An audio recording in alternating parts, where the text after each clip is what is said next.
پاکستان کا شمار ان چند ممالک میں ہوتا ہے جنہوں نے سب سے پہلے ٹی 20 کرکٹ کا آغاز کیا۔ یہاں قومی سطح پر ٹی 20 کرکٹ کا پہلا ٹورنامنٹ سال 2005 میں کھیلا گیا۔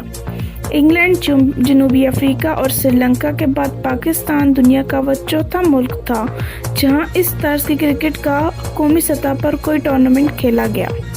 اب تک پاکستان میں 16 انٹرنیشنل ٹی 20 ٹورنامنٹس کھیلے جا چکے ہیں۔ ڈومیسٹک سیزن 2018-19 تک یہ ایونٹ ٹورنامنٹ ریجنز کی ٹیموں کی بنیاد پر کھیلا جاتا رہا، مگر گزشتہ سیزن سے یہ ایونٹ قائد اعظم ٹرافی اور پاکستان کپ کی طرح 6 صوبائی کرکٹ ایسوسی ایشنز کی ٹیموں کی بنیاد پر کھیلا جا رہا ہے۔ ناردرن کی ٹیم اس ایونٹ کی دفاعی چیمپئن ہے، جو خیبر پختونخوا کے خلاف میچ سے رواں سال اپنی کیمپین کا آغاز کرے گی۔ ٹورنامنٹ کا 17واں ایڈیشن 30 ستمبر سے ملتان میں شروع ہو رہا ہے۔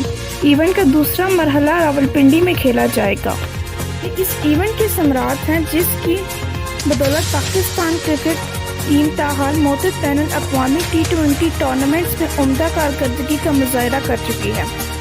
پاکستان کی ٹیم پہلے I C C T 20 cricket world cup کی فائنلسٹ رہی اور پھر سال 2009 میں کھیلے گئے دوسرے I C C T 20 world cup میں پاکستان نے لارڈز کے تاریخی میدان میں سری لنکا کو شکست دے کر ٹائٹل اپنے نام کیا۔ پاکستان کرکٹ ٹیم اب تک سب سے زیادہ 93 ٹی 20 انٹرنیشنل میچز کھیل چکی ہے۔ پاکستان کی ٹیم حال ہی میں آئی سی سی ٹی 20 کی عالمی درجہ بندی پر پہلی پوزیشن پر بھی رہ چکی ہے۔ پاکستان ٹیم نے 2 سال سے زائد اس رینک پر قبضہ جمائے رکھا اور اس کے ساتھ مسلسل 11 ٹی 20 سیزنز بھی جیتے۔ نیشنل ٹی 20 کرکٹ ٹورنامنٹ نے کئی باصلاحیت کھلاڑیوں کے لیے قومی کرکٹ ٹیم کا راستہ ہموار کرنے میں بھی مدد کی۔ اس کی سب سے نمایاں اور پہلی مثال آف اسپنر سعید اجمل ہے، جو نیشنل ٹی 20 ٹورنامنٹ کے پہلے ایڈیشن میں مین آف دی فائنل قرار پائے تھے۔ انہوں نے 2005 میں کھیلے گئے ایونٹ میں فیصل آباد وولفز کی نمائندگی کرتے ہوئے کراچی ڈولفنز کے خلاف 3 اہم وکٹیں حاصل کی، جس کی بدولت فیصل آباد نے ایونٹ کا پہلا ایڈیشن اپنے نام کیا۔ بعد ازاں وہ آئی سی سی کی عالمی ٹی 20 رینکنگ میں بھی پہلے نمبر پر رہے۔ انہوں نے انگلینڈ میں کھیلے گئے آئی C C T 20 world cup 2009 میں 12 وکٹیں حاصل کی اور پاکستان کو ٹائٹل جتانے میں اہم کردار ادا کیا۔ وہ مجموعی طور پر 89 وکٹیں لے کر اب تک نیشنل ٹی 20 کپ میں سب سے زیادہ وکٹیں حاصل کرنے والے بالر ہیں۔ یہ نیشنل ٹی 20 کپ ہی ہے جہاں سیالکوٹ اسٹیلینز نے 2006 سے لے کے 2010 تک مسلسل 25 میچز جیت کر ٹی 20 کرکٹ کی تاریخ میں سب سے بڑی وننگ اسٹرائک قائم کر کے دنیا کی توجہ اپنی طرف مرکوز کروائی۔ اسی دوران اس ٹیم نے مسلسل 4 مرتبہ ٹورنامنٹ بھی اپنے نام کیا۔